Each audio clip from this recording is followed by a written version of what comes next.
Bismillahirrahmanirrahim. Assalamualaikum. Welcome to Noor School and College Mansehra. Dear student, last time we defined respiration in plants. Respiration is basically broken down of food, mean to say glucose, with the help of oxygen to release energy is called respiration. Respiration की definition याद करने के लिए आपको underline words को याद करना ज़रूरी था. उसके बाद हमने रिस्पायरेशन वर्सेस फोटोसिंथेसिस प्लांट्स के अंदर एट अ टाइम किस तरह होते हैं उनकी बात की थी. एक बार फिर मैं आपको रिवाइज करवा लेता हूं, जिसमें आपको बताया कि कार्बन डाइऑक्साइड और वाटर कंबाइन होकर ग्लूकोज बनाते हैं और इस प्रोसेस को कहते हैं फोटोसिंथेसिस. और ग्लूकोज के साथ ऑक्सीजन बनता है और ऑक्सीजन इन्वायरमेंट के अंदर रिलीज़ होता है हाफ, और हाफ से ग्लूकोज को तोड़ता है.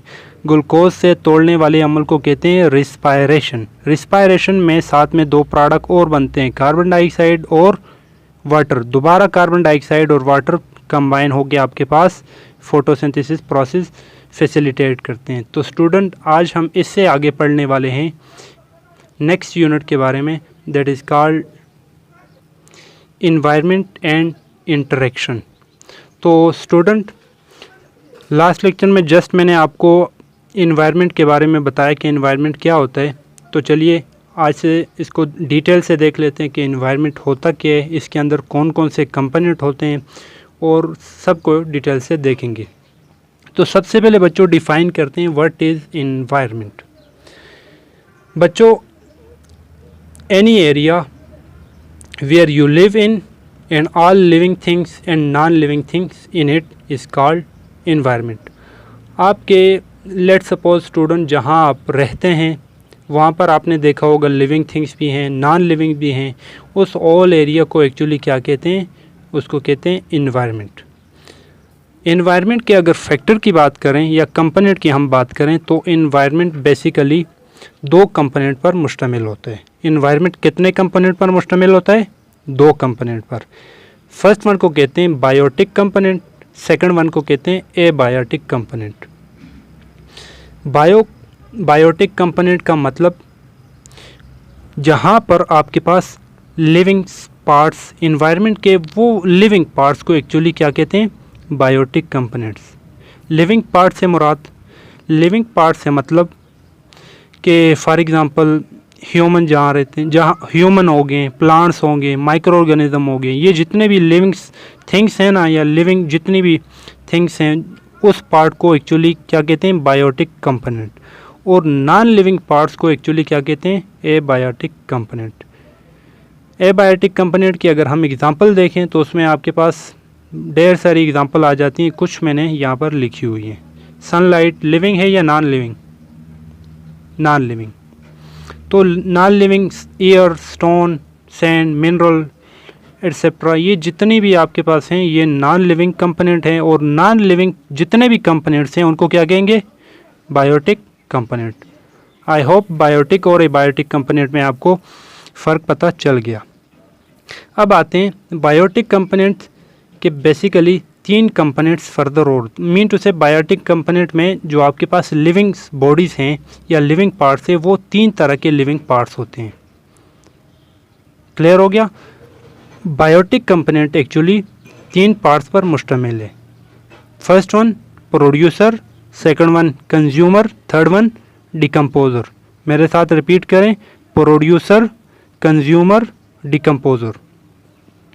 तो सबसे पहले हाँ, इसको आगे नेक्स्ट पेज में डिफ़ाइन कर लेते हैं कि ये क्या क्या होते हैं. इससे पहले इन दोनों के बीच में एक पॉइंट, बहुत ही इंपॉर्टेंट पॉइंट बताने वाला हूँ, नोट करिएगा. जितने भी आपके पास बायोटिक कंपोनेंट हैं वो एबायोटिक कंपोनेंट पर डिपेंड करते हैं अपनी ग्रोथ के लिए या अपनी सर्वाइवल के लिए. फॉर एग्ज़ाम्पल आगे हम इसकी एग्ज़ाम्पल भी देख लेंगे. फॉर एग्ज़ाम्पल फोटोसिंथेसिस प्रोसेस है. फोटोसिंथेसिस प्रोसेस को चाहिए वाटर, कार्बन डाइऑक्साइड. वाटर और कार्बन डाइऑक्साइड उसको चाहिए. और वाटर और कार्बन डाइऑक्साइड एक्चुअली क्या है? ये नॉन लिविंग है ना, नॉन लिविंग एबायोटिक कंपोनेंट है. और फोटोसिंथेसिस एक्चुअली प्लांट्स है, प्लांट के अंदर होता है एक्चुअली ना. तो फोटोसिंथेसिस प्रोसेस को फैसिलिटेट करने के लिए एक्चुअली क्या चीज़ ज़रूरी है? एक्चुअली उनको एबायोटिक कंपोनेंट ज़रूरी है, उनकी ग्रोथ के लिए या उन प्लांट की सर्वाइवल के लिए एक्चुअली क्या ज़रूरी होता है? Mean to say biotic component को बायोटिक कंपोनेंट जितने भी हैं उनको अपना प्रोसेस फैसिलिटेट करने के लिए एबायोटिक कंपोनेंट इसेंशियल होते हैं, उनकी ग्रोथ के लिए या उनकी सर्वाइवल के लिए। आई hope it is clear now. ये बहुत ही इंपॉर्टेंट पॉइंट्स है, आपने इसको नोट करने। देन इनको डिफाइन करते हैं कि प्रोड्यूसर क्या होता है, कंज्यूमर क्या होता है और डिकम्पोजर क्या होता है।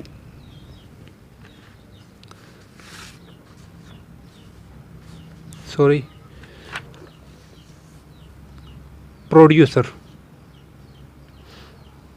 प्रोड्यूसर एक्चुअली जितने भी आपके पास ग्रीन प्लांट्स हैं या मीन टू से जितने भी आपके पास प्लांट्स हैं वो एक्चुअली क्या है, वो अपनी खुराक ख़ुद तैयार करते हैं। जिस प्रोसेस से वो अपनी खुराक ख़ुद प्रोड्यूस करते हैं उस प्रोसेस को क्या कहते हैं? फोटोसिंथेसिस।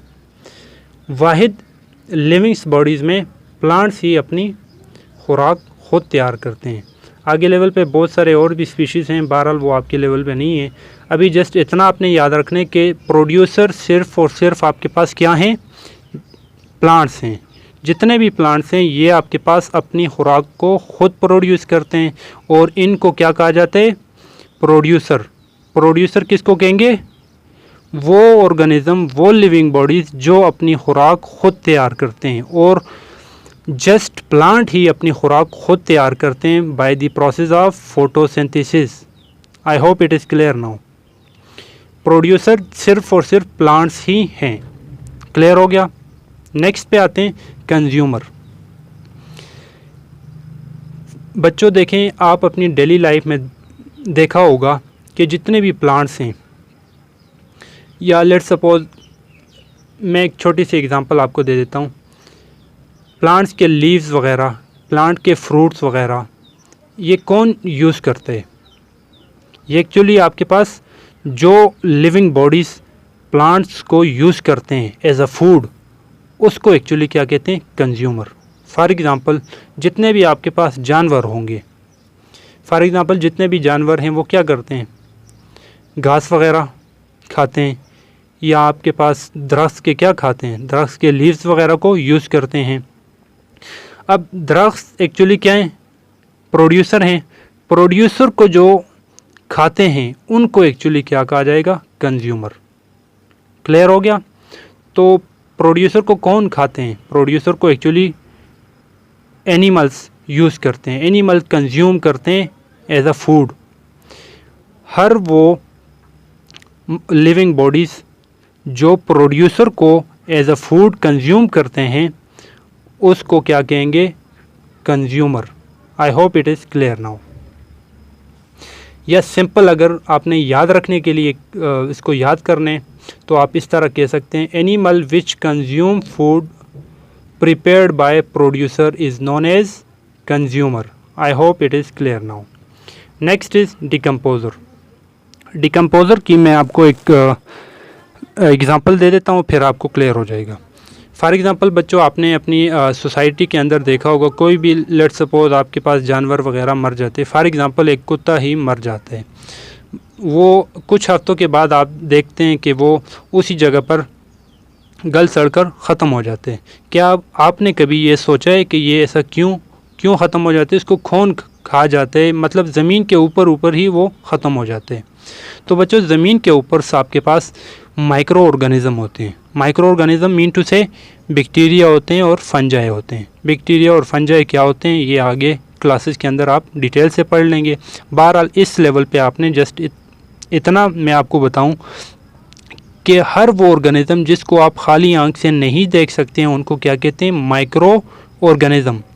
और जितने भी माइक्रो ऑर्गेनिज़म है ना, वो आपके पास क्या करते हैं? कंज्यूमर को एज अ फूड यूज़ करते हैं।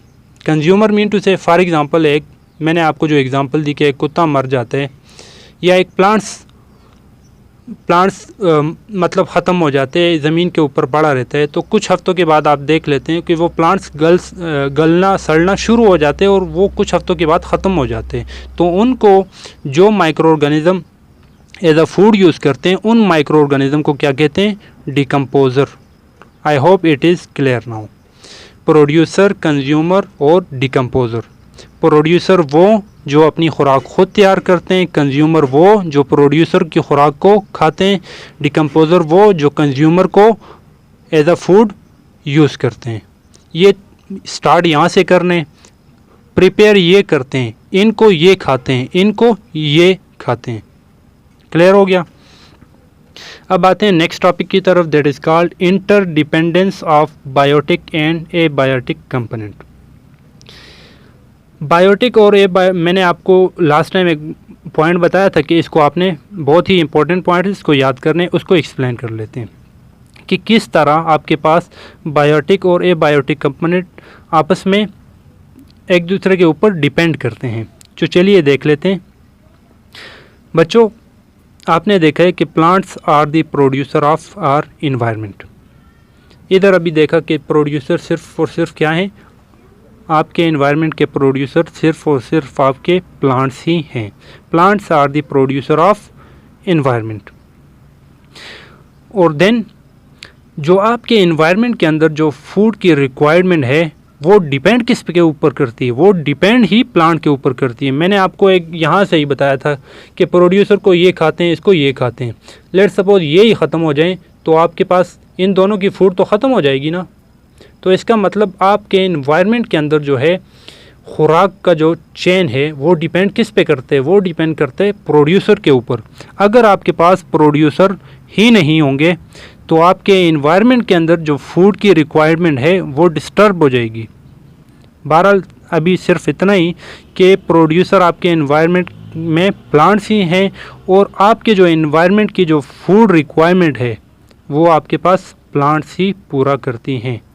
आई hope it is clear now. First point that is called second point. Second point आपने याद रखने। अब प्लांट्स जो हैं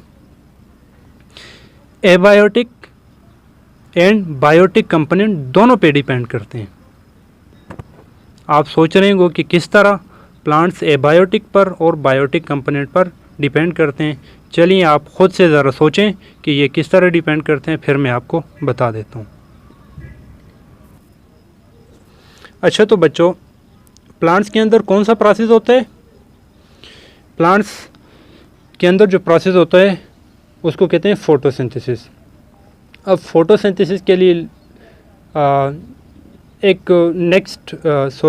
सेकंड लास्ट लेक्चर मैंने दिया था। फोटोसिंथेसिस के लिए जो फैक्टर रिक्वायरमेंट थे वो आपने देखा होगा, आई होप। तो फोटोसिंथेसिस के लिए कौन से फैक्टर रिक्वायर्ड है बच्चों? यहाँ मैंने लिख भी दिए। First one water, sunlight, carbon dioxide और टेम्परेचर।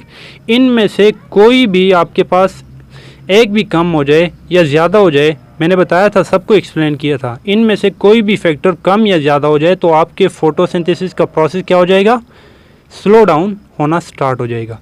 तो चलिए मुझे बताएं बच्चों, ये जो फैक्टर्स हैं ये सारे कौन से हैं? बायोटिक हैं, एबायोटिक हैं, कौन से फैक्टर में आ जाते हैं? यहाँ पे तो मैंने लिखा है एबायोटिक कंपोनेंट हैं। एबायोटिक कंपोनेंट कौन से होते हैं? अभी मैंने आपको बताया। एबायोटिक कंपोनेंट वो होते हैं जो नॉन लिविंग्स होते हैं। इनमें कोई भी लिविंग दिखाई दे रहे हैं? नहीं, कोई भी लिविंग नहीं है। तो इसका मतलब ये सारे क्या हैं? एबायोटिक कंपोनेंट हैं। फोटोसिंथेसिस के लिए जितने भी फैक्टर रिक्वायरमेंट हैं वो सारे के सारे फैक्टर क्या हैं? एबायोटिक कंपोनेंट हैं। अगर इनमें से कोई भी एक कम या ज़्यादा या ख़त्म हो जाए तो आपके फोटोसिंथेसिस वाला प्रोसेस नहीं चल सकता। क्लियर हो गया? इसीलिए मैंने आपको बताया कि बायोटिक कंपोनेंट एबायोटिक कंपोनेंट पर डिपेंड करते हैं। पहली एग्जांपल क्लियर होगी? फोटोसिंथेसिस की एग्जांपल आपके पास फर्स्ट एग्जांपल है। अब फोटोसिंथेसिस के अंदर कार्बन डाइऑक्साइड, जिसको मैंने अंडरलाइन किए हुए, कार्बन डाइऑक्साइड की बात कर लेते हैं। अब कार्बन डाइऑक्साइड कहाँ से आते हैं? लास्ट टाइम तो मैंने आपको बताया था कि एनवायरनमेंट के अंदर कार्बन डाइऑक्साइड होता है और प्लांट उसको यूटिलाइज करते हैं। अब एनवायरनमेंट के अंदर कार्बन डाइऑक्साइड कहाँ से आते हैं उसको देख लेते हैं। जैसा कि बच्चों, ह्यूमंस और एनिमल्स जितने भी हैं वो ऑक्सीजन को लेते हैं और कार्बन डाइऑक्साइड को क्या करते हैं, कार्बन डाइऑक्साइड को रिलीज़ करते हैं। मीन टू से ह्यूमन जितने भी हैं, ह्यूमंस हो गए, एनिमल्स होंगे, रिस्पायरेशन वाले प्रोसेस में वो क्या करते हैं, ऑक्सीजन को लेते हैं और कार्बन डाइऑक्साइड को क्या करते हैं, इन्वायरमेंट के अंदर रिलीज करते हैं। ये बात तो क्लियर है ना। इस प्रोसेस को क्या कहते हैं, रिस्पायरेशन। रिस्पायरेशन वाला टॉपिक भी मैंने समझा दिए। Respiration is the process in which oxygen is taken and carbon dioxide is remove out from the body. Is the clear. अब कार्बन डाइऑक्साइड जो ह्यूमंस आपके पास रिस्पायरेशन के प्रोसेस में क्या करते हैं, इन्वायरमेंट के अंदर रिलीज़ कर लेते हैं, वही कार्बन डाइऑक्साइड दोबारा क्या लेता है, प्लांट से ले लेता है और प्लांट दोबारा ऑक्सीजन को इन्वायरमेंट के अंदर रिलीज़ कर लेता है। इसका मतलब पहला पॉइंट आपने नोट किया, फोटोसिंथेसिस वाला प्रोसेस बताया। इसमें आपको नज़र आ रहा था कि फोटोसिंथेसिस के जो फैक्टर्स हैं वो एबायोटिक हैं और फोटोसिंथेसिस बायोटिक है। मीन टू से प्लांट्स के अंदर होते हैं ना, वो प्लांट्स जितने भी हैं बायोटिक कंपोनेंट हैं। तो एबायोटिक और बायोटिक कंपोनेंट का मैंने आपको डिपेंडेंस बताया। अब मैं आपको बता रहा हूँ बायोटिक का आपस में जो इंटरडिपेंडेंस हैं। अब लेट्स सपोज अगर ह्यूमंस और एनिमल्स नहीं होंगे तो क्या कार्बन डाइऑक्साइड की कंसंट्रेशन हवा के अंदर, या कार्बन डाइऑक्साइड को कौन बनाएगा, सोचे ज़रा। ह्यूमंस नहीं होंगे तो कार्बन डाइऑक्साइड नहीं बनेगा, कार्बन डाइऑक्साइड नहीं बनेगा तो आपके पास फोटोसिंथेसिस प्रोसेस नहीं होगा। इसका मतलब बायोटिक कंपोनेंट का भी आपस में इंटरडिपेंडेंस है। इसका मतलब एबायोटिक का बायोटिक के साथ भी इंटरडिपेंडेंस है। आई hope it is clear now. एक और एग्जांपल आपकी बुक में जस्ट फोटोसिंथेसिस को एक्सप्लेन किए हुए मैं आपको 3 एग्जांपल दे रहा हूँ ताकि आपको अच्छे से क्लियर हो जाए। Third example chlorophyll. क्लोरोफिल भी एक फैक्टर है जो जिसके लिए ज़रूरी है, फोटोसिंथेसिस के लिए ज़रूरी है। अब ये जो फोटोसिंथेसिस के लिए क्लोरोफिल ज़रूरी है, ये क्लोरोफिल बनता कैसे है बच्चों? ये क्लोरोफिल एक्चुअली इन एलिमेंट से बनता है, carbon, hydrogen, oxygen, nitrogen and magnesium. और बच्चों ये वाले फैक्टर क्या हैं? जितने भी एलिमेंट्स हैं, एलिमेंट्स नॉन लिविंग ही होते हैं और जितने भी नॉन लिविंग कंपोनेंट हैं उसको क्या कहते हैं, एबायोटिक कंपोनेंट कहते हैं। मीन टू से क्लोरोफिल बनाने के लिए एबायोटिक कंपोनेंट रिक्वायर्ड होते हैं। It's mean here biotic component depend upon abiotic component. मैंने आपको 3 एग्जांपल बताई। इन तीनों का जो आपके पास समरी ये है कि एक्चुअली इस पॉइंट में आपको तो ये क्लियर हो रहा है कि बायोटिक कंपोनेंट एबायोटिक पर, मीन टू से photosynthesis biotic component which depend upon abiotic component, these are abiotic component. Second example, biotic component depend upon biotic component, mean to say humans and animals which are biotic component, which and plants are also biotic component. Plants and humans are interdependent upon each other. It's mean that abiotic component also depend upon abiotic component. और third example आपको बताई, third भी same ऊपर वाली है कि abiotic component के ऊपर आपके पास बायोटिक कंपोनेंट डिपेंड करते हैं। आई होप यहाँ तक क्लियर हो गया। एक छोटे से टॉपिक के ऊपर और बात कर लेते हैं, dependence of living things on one another. Living things आपस में किस तरह एक दूसरे के ऊपर डिपेंड करते हैं, अभी एग्जांपल भी मैंने आपको बताई थी। एक और एग्जांपल डिस्कस कर लेते हैं। बच्चों इन्वायरमेंट के अंदर एक्चुअली बायोटिक कंपोनेंट होते हैं और बायोटिक कंपोनेंट कौन से हैं, प्लांट्स और एनिमल्स हैं। यहाँ मैंने मेंशन किया हुआ है, आपको दिखाई दे रहा है। बायोटिक कंपोनेंट में एक्चुअली क्या होते हैं, प्लांट्स और एनिमल्स होते हैं। और प्लांट और एनिमल डिपेंड किसके ऊपर करते हैं, depend upon each other for their food. सभी चीज़ें एक दूसरे के ऊपर किस लिए डिपेंड करती हैं, अपनी फूड के लिए डिपेंड करती हैं।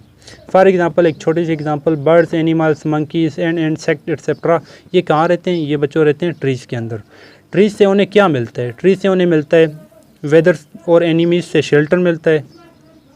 सेकंड, ट्रीज़ उनको क्या प्रोवाइड करते हैं, ट्रीज़ उनको फ्रूट, लीव्स, नट एट्सेट्रा उनको एज अ फूड प्रोवाइड करते हैं। तो स्टूडेंट, इसी के साथ आज का टॉपिक हमारा ख़त्म हो जाते हैं। चलिए एक बार फिर मेन पॉइंट्स को रिवाइज़ कर लेते हैं।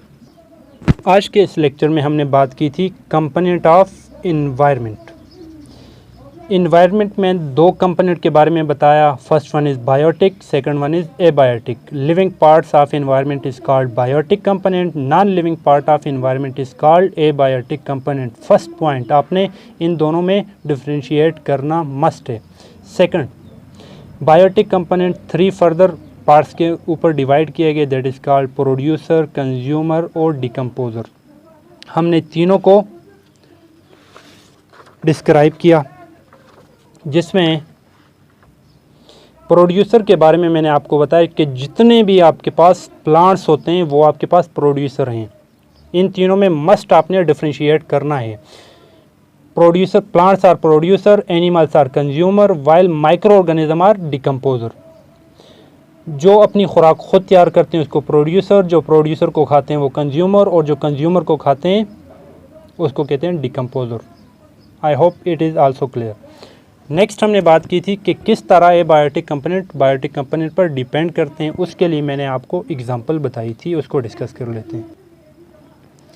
जिसमें आपको 3 एग्जांपल बताई, तीनों का जो मकसद है वो 2 ही पॉइंट्स पर मुश्तमिल है। मैं आपको वो 2 पॉइंट बता देता हूँ। पहला पॉइंट, पहले एग्जांपल हमने डिस्कस किया photosynthesis, mean to say biotic component का एबायोटिक कंपोनेंट के साथ रिलेशनशिप। मीन टू से लिविंग बायोटिक कंपोनेंट जो है वो एबायोटिक कंपोनेंट पर डिपेंड करते हैं। पहला पॉइंट, इस एग्जांपल का पहला पॉइंट ये है, आपको ये याद रहना चाहिए। दूसरा, इस एग्जांपल का, इसमें आपको बताया कि एनिमल्स, ह्यूमंस जो हैं ये एक्चुअली इसका रिलेशनशिप फोटोसिंथेसिस के साथ किस तरह है। तो मीन टू से ये बताया था कि फोटोसिंथेसिस डिपेंड करते हैं ह्यूमन और एनिमल्स के ऊपर भी। इस एग्जांपल का फंक्शन या इस एग्जांपल का जो मेन पॉइंट्स ये है कि आपके पास ह्यूमंस और animals, mean to say biotic component also depend upon abiotic component. और ये थर्ड एग्जांपल, इसका फंक्शन भी सेम ऊपर वाला ही है। और उसके बाद मैंने आपको एक छोटी सी एग्जांपल दी कि किस तरह प्लांट्स आपके पास एक्चुअली ट्रीज़ के ऊपर रहते हैं, ट्रीज़ उनको क्या प्रोवाइड करते हैं। तो स्टूडेंट, आज के लेक्चर में बस इतना ही। उम्मीद करता हूँ आपको क्लियर हो चुका होगा। इसके अलावा जो भी पॉइंट आपको क्लियर ना हो, आप किसी भी वक्त कमेंट में पूछ सकते हैं। इसके अलावा बच्चों, आपका आज का होमवर्क जो है वो आपको होमवर्क ये है कि जितने भी मैं यहाँ पर मेन पॉइंट्स को शॉर्ट फॉर्म में लिखता हूँ, फॉर एग्ज़ाम्पल मैं जहाँ पे इज़, आर, एम वगैरह नहीं लगाता बल्कि शॉर्ट फॉर्म में लिख लेता हूँ। इन सब पॉइंट्स को आपने प्रॉपर एक सेंटेंस की फॉर्म में लिख कर, आप जो डायग्राम है उनको भी आपने बनाना है और पूरा सेंटेंस की फॉर्म में इसको लिख कर आपने एक नीट करके प्रेजेंटेशन देनी है और फिर मुझे उसकी पिक्चर व्हाट्सएप ग्रुप के अंदर सेंड करनी है। ओके, थैंक यू, अल्लाह हाफिज़।